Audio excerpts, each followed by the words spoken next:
شکاروں کی مدد کرنے کے لیے حشکران اور شکاروں کے نزدیک ہونے لگی. مگر جیسے ہی ایک بار شکنتلا کی نظریں ان دونوں پر پڑیں تو پریشانی کی چند علامتیں پھر شکنتلا کے چہرے پر نمودار ہوئیں، کیونکہ ایسے شکاروں کی جہازی سائز گردن حشکران کے بغلوں میں دبی نظر آئی. حشکران خود بھی اس وقت ایک لیم و شیم جن کی شکل میں تھا، جس نے شکاروں کی گردن اپنی بغل میں بیچ رکھی تھی، اور چند مزید جن آتشی کوڑے سے شکاروں کے دھڑ کو دھڑا دھڑ پیٹ رہے تھے. شکاروں کی گھٹی گھٹی چیخیں نکلنی شروع ہو گئی، جو دیکھتے ہی دیکھتے چیخو پکار میں تبدیل ہونے لگی. پھر اسے قبل کہ شکنتلا ان کے نزدیک ہوتی، شکنتلا نے دیکھا کہ شکاروں کے جبڑے حشکران کے آہنی ہاتھوں کی گرفت میں آ گئے، جنہیں حشکران چیرنے لگا اور شکاروں موت کے جھٹکے لینے لگا. اس کی مزاحمت دم توڑ گئی. آتشی کوڑوں سے شکاروں پہلے ہی خون آلود ہو رہا تھا، اب شکاروں ذبح ہوتے دمبے کی طرح ٹکرانے لگا، اور ٹکراتے ٹکراتے وہ خاموش ہو گیا. اس کی لاش حشکران کے ہاتھوں میں جھولنے لگی. شکاروں کے مرتے ہی تمام خونی چمگادڑیں غائب ہو گئی. شکنتلا جو شکاروں کی آمد کو نیک شگون جان کر فرار ہونے کی بجائے مقابلے پر ڈٹ رہی تھی، ایک بار پھر دفاعی لائن پر آ کر کھڑی ہو گئی اور تیزی سے غائب ہونے کے لیے اس کے ہونٹ ہلنے لگے. مگر اب اسے دیر ہو چکی تھی. حشکران کا آتشی کوڑوں والا ہاتھ اس کے سر پر پہنچ چکا تھا. اس سے پہلے کہ شکنتلا غائب ہوتی، شرارے اڑاتے کوڑے شکنتلا کے جسم پر لکیریں بنانے لگے، اس کی خوبصورت جلد کو خون آلود کرنے لگے. مار کی شدت سے شکنتلا منتر شنتر بھول بھال گئی اور ایک بار پھر جان کے لالے اسے پڑ گئے. بلکہ پہلے تو صرف حشکران اسے کوڑے سے مارا تھا، اب تو جنات کا پورا دستہ اس پر پل پڑا تھا. تکلیف، خوف و دہشت سے شکنتلا کی خوبصورت آنکھیں ابل کر ڈھیلوں سے باہر آنے لگیں اور وہ چلانے لگی، میں نہیں مر سکتی، میں نے آب حیات پی رکھا ہے. اس کی بات سن کر حشکران اسے مارتے ہوئے کہنے لگا، ابھی تک کوئی چیز ایسی دریافت نہیں ہوئی جو کسی کو امر کر سکے شکنتلا. پھر جانے کیا ہوا کہ شکنتلا کے پیروں نے زمین چھوڑ دی. حالانکہ اس میں اس کا اپنا کوئی عمل دخل نہ تھا، وہ خود بخود ہی زمین سے اٹھنے لگی تھی. جنات ابھی تک شڑاب سے اسے آگ کے ہنٹروں سے مار رہے تھے. شکنتلا نیم جان ہو چکی تھی، لیکن اتنی ہوش اسے ضرور تھی کہ زمین سے اٹھنے کا احساس اس کو ضرور تھا، اور وہ اس کا راز جاننا چاہتی تھی. حالانکہ کوڑوں کی بارش اسے سانس لینے کی مہلت دینے کی روادار نہ تھی، اور ہر کوڑے کی ضرب سے اس کی روح تک کانپ اٹھتی تھی. اب اسے اپنی موت کا یقین ہونے لگا، لیکن مضبوط اعصاب اور فولادی قوت ارادی کی مالک شکنتلا اتنی جلدی شکست قبول نہ کرنا چاہتی تھی. ایسے میں اس نے اپنی تمام تر توانائیاں جمع کر کے بچاؤ کی آخری کوشش کرنے کا فیصلہ کیا، اور بچھی ہوئی آنکھیں کھول کر دیکھا تو اپنے آپ کو ہوا میں تیرتے لیکن دلاور کے مزار کے عین اوپر پایا. جنات کا گروہ اسے اپنے گھیرے میں لے کر کوڑے مارتے مارتے کہیں لے جانے کی کوشش میں مصروف تھا. یہ دیکھ کر اچانک شکنتلا کے ذہن میں ایک ترکیب ابھری کہ کیوں نہ دلاور کے مزار کے احاطے کے اندر کود جاؤں. یوسف اور رفیق کی زبانی اس نے یہی سنا تھا کہ سائیں بابا کے مزار کے حدود کے اندر جاتے ہی ہر سانپ بے ضرر رسی کی مانت ہو جاتا ہے. تو ٹھیک ہے، میں بے ضرر سانپ بن جاؤں گی، زندہ تو رہوں گی. یہ وقت تو ٹل جائے گا جس کا انجام اسے موت معلوم ہو رہا تھا بعد میں ہو سکتا ہے. لہٰذا اس نے اپنی پوری قوت جان، قوت ارادی اور قوت اعصابی کو بروئے کار لاتے ہوئے ایک منتر پڑھنا شروع کر دیا، جسے مکمل کرنے میں وہ کسی نہ کسی طور کامیاب ہو ہی گئی. جیسے ہی منتر مکمل ہوا، شکنتلا اپنے قلبی ارادے کے تحت غڑاب سے غوطہ کھا گئی. جنات نے اسے گھیرے میں رکھنے کی پوری کوشش کی ہوئی تھی اور ہنٹروں کی بارش تیز کر دی تھی، مگر جادو کی طاقت سے شکنتلا کسی وزنی پتھر کی طرح تیر کی سی تیزی سے نیچے گرتی چلی گئی، اور دھڑام سے سائیں بابا کے صحن میں اس زور سے گری کہ اسے اپنی ہڈی پسلی ایک ہوتی ہوئی محسوس ہوئی. وہ کسی نیم جان کینچوے کی طرح صحن میں چاروں شانے چت پڑی تھی. شکنتلا کے صحن میں گرتے ہی مزار کے ہاتھے میں موجود مرد و زن میں بھگدڑ مچ گئی. ان بیچاروں نے کچھ دیر تو سمجھا کہ یہ ناگن مزار کے اندر کود کر قتل عام برپا کرنے والی ہے، مگر جب تھوڑی دیر تک شکنتلا نے قابل ذکر حرکت نہ کی تو کشاں لوگ اس کے گرد جمع ہونے لگے. شکنتلا کی حالت انتہائی ابتر تھی. اس کی خوبصورت ساڑی تار تار ہو چکی تھی. اس کا جسم آتشی کوڑوں کی مسلسل مار سے جگہ جگہ سے چھل چکا تھا. اس کے بازو، ٹانگیں اور دھڑ خون آلود تھے. اس کا حسین چہرہ کرب و اذیت کی اماجگاہ بنا ہوا تھا، جسے دیکھ کر بستی سائیں بابا کے مکینوں کو یقین ہونے لگا کہ یہ اب کچھ نہیں کر سکتی. تو ان میں چمگوئیوں کی بنبناہٹ ہونے لگی، جو آہستہ آہستہ شور میں تبدیل ہوگی. دیکھتے ہی دیکھتے ایک جمع غفیر شکنتلا کی گرد اکٹھا ہو گیا، جس میں بچے، بوڑھے، عورت، مرد، مزار کے ملنگ اور خدمتگار سبھی تھے. انہی میں رفیق، یوسف اور اس کے دادا حضور بھی شامل ہو گئے. ایسے میں اچانک ہی کسی ستم رسیدہ نے ایک پتھر زور سے شکنتلا کو دے مارا، جس سے نیم جان شکنتلا تڑپ اٹھی. اس کے جسم کو تڑپتا پھڑکتا دیکھ کر لوگوں کو اس کے مظالم یاد آ گئے. وہ منظر ان کی آنکھوں کے سامنے لہرانے لگے جب ان کے عزیز و اقارب آگ کے شعلوں میں لپٹے ہوئے تھے اور ان کے گھر اور کھیت کھلیان آگ سے خستہ ہو رہے تھے، اور شکنتلا ناگن حسن و زیباوی کا مجسمہ بنے بستی کی گلیوں میں فاتحانہ کہہ کے لگا رہی تھی. ان خیالات کا ابھرنا تھا کہ سب مجسم انتقام بن کے ظلم کرنے والی ان کے قدموں میں تڑپ رہی تھی. پھر کیا تھا، ایک پتھر شکنتلا کو آ کر لگا، پھر دوسرا، پھر تیسرا، پھر چوتھا، پھر تو اینٹوں پتھروں کی بارش ہونے لگی. شکنتلا تڑپ کر اٹھ بیٹھی. ہے تو وہ زندہ تھی. اٹھنے کے بعد اس نے اپنے گرد لوگوں کا جمع غفیر پایا ان کے ہاتھوں اور اپنے اوپر برسنے والے پتھروں کو محسوس کیا تو اس کا دل اچھل کر حلق میں آ گیا۔ اس نے فوراً ہی کوئی منتر پڑھنے کی کوشش کی، لیکن اس کی زبان نے اس کا ساتھ دینے سے دو ٹوک انکار کر دیا، کیونکہ شاید سائی بابا کے مزار کی حدود میں آتے ہی اس کی تمام قوتیں سلب ہو چکی تھیں۔ یہ انکشاف ہوتے ہی شکنتلا کو اپنی سانسیں رکتی ہوئی محسوس ہوئیں۔ وہ دیوانہ وار بھاگ کھڑی ہوئی۔ جس طرف وہ بھاگی لوگ مارے ڈر کے خود ہی اسے راستہ دینے لگے، لیکن اس دوران مختلف سمتوں سے پتھر مسلسل برس رہے تھے، جس سے شکنتلا کے ناک، منہ اور سر جگہ جگہ سے پھٹ کے خون بہہ نکلا۔ اپنی بے بسی سے وہ جھجلا اٹھی۔ بے کسی کے ایسے پتال میں تو وہ کبھی نہ گری تھی، اور پھر کسی ستم ظریف کا بھٹکا ہوا پتھر سیدھا اس کی آنکھ کے اوپر آ کر لگا۔ پچ کی آواز سے شکنتلا کی آنکھ بہہ نکلی۔ درد کی شدت سے وہ چلانے لگی۔ اسی تکلیف، بے بسی اور جھلاہٹ میں شکنتلا اس زور سے ایڑی کے بل پر گھوم کر پھنکاری کہ اس کے گرد کھڑے لوگوں کا ترا نکل گیا۔ ان کے ہاتھ مارے خوف کے رک گئے، کیونکہ اگلے ہی لمحے شکنتلا سانپ بن چکی تھی۔ لوگوں نے دیکھا کہ زخمی شیش ناگن خون سے تربتر کچی زمین پر لوٹے لگا رہی تھی۔ اس خوفناک منظر سے کئی کمزور دل بے ہوش ہو کر گرنے لگے۔ لڑکی کو سانپ بنتے لوگ پہلی بار دیکھ رہے تھے۔ زخم خوردہ ناگن اگلے ہی جھٹکے پھر لڑکی بن گئی۔ چند لمحے عورت نظر آنے کے بعد لوگوں نے پھر ناگن کو تڑپتے ہوئے دیکھا، اور پھر یہ عمل طویل ہونے لگا۔ زخم شکنتلا ایک جھٹکے سے سپنی بن جاتی اور اگلے ہی لمحے تڑپ کر پھر وہ لڑکی نظر آنے لگتی۔ شکنتلا پر شاید اب نزا کا عالم طاری ہو چکا تھا کہ یکایک فضا بے شمار سانپوں کی پھنکاروں سے گونجنے لگی۔ سائیں بابا کے مزار کے کونے خدروں سے مختلف نسلوں سے بے شمار چھوٹے بڑے، سفید کالے، ہر عمر اور رنگ نسل کے سانپ نکل کر قریب المرگ شکنتلا کے گرد جمع ہونے لگے۔ یہ صورتحال لوگوں کو خوف میں مبتلا کر دینے کے لیے کافی تھی۔ لوگ شکنتلا سے دور ہونے لگے، جبکہ سانپ قریب آ کر اسے دیکھ رہے تھے۔ شکنتلا کو اب بھی ہر جھٹکے پر انسان سے سانپ اور سانپ سے انسان بن رہی تھی، مگر ہر گزرتے لمحے اس کی تڑپ کم پڑتی جا رہی تھی۔ ادھر سینکڑوں کی تعداد میں سانپوں نے آ کر اس کے گرد گھیرا ڈال کر شکنتلا کی طرف اپنے پھن جھکا دیے۔ دادا حضور، یوسف نے پوچھا، یہ کیا ہے؟ اس بدبخت کو سانپوں کی دیوی کا درجہ حاصل تھا، اس لیے اس کی موت پر سانپ اسے خراج تسکین پیش کر رہے ہیں۔ اس کے بعد بتدریج شکنتلا ٹھنڈی ہوتی چلی گئی۔ اس کی تڑپ اب برائے نام ہی رہ گئی تھی، لیکن تھوڑی دیر کے بعد سانپ اور انسان میں تبدیل ہونے کا عمل ابھی جاری تھا۔ اب بھی اکا دکا پتھر اسے مارے جا رہے تھے۔ اس کا قیامت خیز جسم اب جگہ جگہ سے کچلا اور پچکا ہوا تھا۔ ارد گرد کی زمین اس کے خون سے رنگین ہو چکی تھی۔ اس کے جسم سے مسلسل بہنے والا خون اتنی زیادہ مقدار میں بہہ رہا تھا کہ تماشبین برتائے حیرت میں تھے۔ ایک عام انسان کے جسم میں اتنا خون ہو ہی نہیں سکتا تھا۔ آخرکار شکنتلا کی معمولی حرکت بھی رک گئی اور وہ بے حس و حرکت ہو گئی۔ اس وقت اس کا نچلا دھڑ سانپ جبکہ چہرہ عورت والا تھا۔ ہنس کم جہاں پاک، دادا حضور نے کہا، شکر ہے اللہ پاک کا۔ یوسف بولا کہ اس نے اس دھرتی کو ایک ناپاک وجود سے پاک کر دیا۔ یہ کہتے ہوئے یوسف نے جھک کر شکنتلا کے چہرے کو ہلا جلا کر دیکھا، لیکن اگلا ہی لمحہ سب کے لیے غیر متوقع تھا کہ شکنتلا کے مردہ جسم میں حرکت پیدا ہوئی اور وہ پھنکار لے کر اٹھ بیٹھی۔ اس سے پہلے کہ یوسف پیچھے ہٹتا، شکنتلا کے دونوں ہاتھ اس کی گردن کو اپنے شکنجے میں لے چکے تھے۔ یوسف اس بلائے ناگہانی سے بکھلا گیا۔ شکنتلا کی گرفت اتنی سخت تھی کہ یوسف کی آنکھیں ابل کر ڈھیلوں سے باہر نکل پڑیں۔ اسی وقت شکنتلا نے خون آلود خوفناک چہرے کے ساتھ یوسف کی گردن کو گرفت میں لیے اپنی گردن گھما کر دائیں بائیں لوگوں کو غصے سے دیکھا تو خوفزدہ ہو کر لوگ چیختے چلاتے بھاگ کھڑے ہوئے۔ یوسف کے دادا گھبرا کر پوتے کی مدد کو آگے بڑھے تو شکنتلا نے نفرت سے لبریز آنکھوں سے پل بھر کے لیے دادا حضور کو دیکھا اور پھر الٹے ہاتھ کو اتنے زور سے ان کے منہ پر مارا کہ پیرانہ سالی کا شکار دادا حضور لڑکنیاں کھاتے ہوئے دور جا کر گرے اور ساکت ہو گئے۔ ادھر یوسف کی حالت بری ہو رہی تھی اور قریب تھا کہ شکنتلا کے ہاتھوں کی گرفت اس کا گلا گھونٹ کر اسے مار ڈالتی کہ خوشکران آتشی کوڑے کے ساتھ نمودار ہو گیا اور شڑاب شکنتلا پر اندھا دھند کوڑے برسانے لگا تو بلبلاتی شکنتلا کی گرفت ڈھیلی پڑ گئی، جسے فائدہ اٹھاتے ہوئے یوسف نے زور سے شکنتلا کے ہاتھ جھٹک ڈالے تو شکنتلا چند لمحے ہاتھ وہیں رکھے کھڑی رہی۔ اس کی آنکھیں اوپر کو چڑھی ہوئی تھی۔ خوشکران اور یوسف دونوں ہی اسے ذرا ہٹ کر کھڑے ہو گئے۔ یوسف کھانسنے کے ساتھ ساتھ گردن بھی سہلا رہا تھا۔ شکنتلا کھڑے ڈولنے اور لرزنے لگی اور پھر پیچھے کی طرف جھکتے ہوئے اچانک ہی دھڑام سے پشت کے بل گر گئی۔ گرتے ہی اس کے وجود کو زبردست جھٹکے لگے اور پھر شکنتلا ساکت ہو گئی۔ اس کے ساکت ہونے کے بعد بھی خاصی دیر تک کسی کو اس کے پاس آنے کی جرت نہ ہوئی اور لوگ ایک بار پھر اس کے اٹھنے کا انتظار کرتے رہے، لیکن یہ انتظار ہی رہا۔ شکنتلا مر چکی تھی۔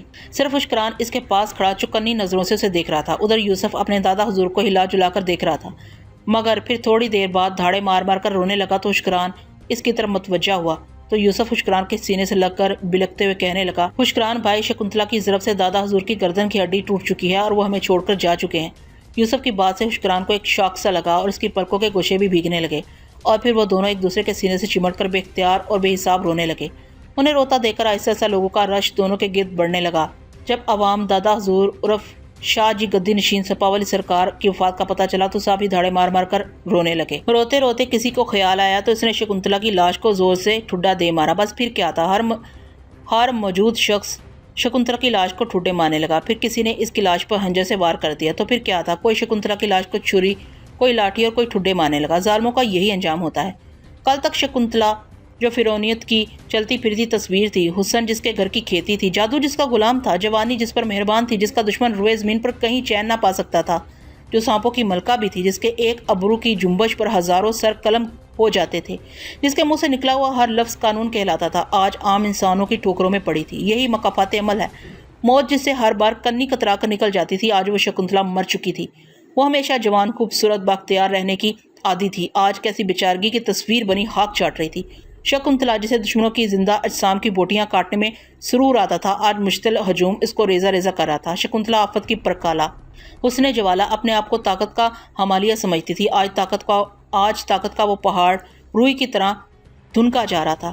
دیکھتے ہی دیکھتے شکنتلا کی لاش ٹکڑوں اور پھر روئی کے گالوں کی طرح ریزوں میں بکھرنے لگی۔ شکنتلا مر چکی تھی۔ جس گاؤں سے اس نے اپنی کامیابی کا سفر شروع کیا تھا، آج اسی گاؤں والوں نے اس کے بقیے ادھیڑ دیے تھے۔ کالی طاقتوں کا ایک منحوس باب بند ہو چکا تھا اور پھر لوگ دادا حضور کی تکفین اور تدفین میں مشغول ہو گئے۔ شکنتلا کی لاش تقریباً کیما بنی وہیں پڑی تھی۔ لوگوں نے اس پر توجہ دینا چھوڑ دی، تاہم نئے آنے والے لوگ اس جگہ کے قریب آتے، دو چار مغلوظات شکنتلا کو نوازتے اور پھر ادھر ادھر ہو جاتے، لیکن شام تک شکنتلا کی لاش بو چھوڑنے لگی تو یوسف نے وہیں زمین میں گڑھا بنوا کر شکنتلا کے بچے کچے اعضاء کو اس میں ڈال کر اوپر مٹی ڈلوا دی۔ رات کو بعد نماز عشاء دادا حضور کا جنازہ پڑھ کر انہیں دفن کر دیا گیا۔ اس موقع پر رکت امیز منظر دیکھنے میں آیا۔ حشکران اور دیگر جنات نے بھی انسانی شکل میں ان کی نماز جنازہ پڑھی، لیکن اگلی صبح دیکھنے والی ہر آنکھ کے لیے ایک نیا حیرت پر مبنی پیغام لے کر آئی۔ جب لوگوں نے دیکھا کہ رات جس جگہ شکنتلا کا مردہ جسم گڑھے میں دبایا گیا تھا، رات ہی رات وہاں پر ایک تناور درخت اگایا تھا، جو سیاہ کالا درخت تھا، جس کا تنا شکنتلا کے جسم کی طرح ڈالیاں سانپوں کی سی اور سیاہ پتے شیش ناگن کے پھن جیسے تھے۔ آن کی آن میں یہ خبر جنگل کی آگ کی طرح پھیل گئی۔ قرب و جوار سے لوگ جوگ در جوگ اس عجوبے کو دیکھنے کے لیے آنے لگے، اور درخت کو دیکھتے ہی کچھ لوگ حیرت اور کچھ لوگ خوف سے دانتوں تلے انگلیاں دبا لیتے اور استغفار پڑھنا شروع کر دیتے۔ اور پھر ایک اور منظر لوگوں نے دیکھا کہ سپا والی سرکار دلاور حسین شاہ کے مزار کی حدود میں موجود تمام سانپ اس درخت پر چڑھنے لگے، اس کی ڈالیوں کے گرد لپیٹے مار لیے۔ یوسف، رفیق اور اشکران بھی دیگر لوگوں کے ہمراہ اس منظر کو دیکھنے میں مصروف تھے۔ آخر کچھ سیانوں کی تجویز پر کلاڑیوں سے درخت کو کاٹنا شروع کر دیا گیا اور رات سے پہلے زمین تک کاٹ ڈالا گیا، لیکن اگلی صبح پھر ویسا ہی درخت اسی طرح اپنی جگہ پر مزید اگایا۔ اس کی کیا وجہ تھی، اس رات سے کوئی پردہ نہ ہٹا سکا۔ بعد دوپہر اچانک ہی ہر طرف سیاہ بادل چھا گئے، تیز ہوا چلنے لگی تو لوگوں کی ایک بار پھر چیخیں نکل گئی، کیونکہ جب ہوا سے درخت کی ٹہنیاں اور پتے ہلتے تو شش شش کی سسراہٹیں گونجنے لگتی، جیسے بے شمار سانپ مل کر سسرا رہے ہوں۔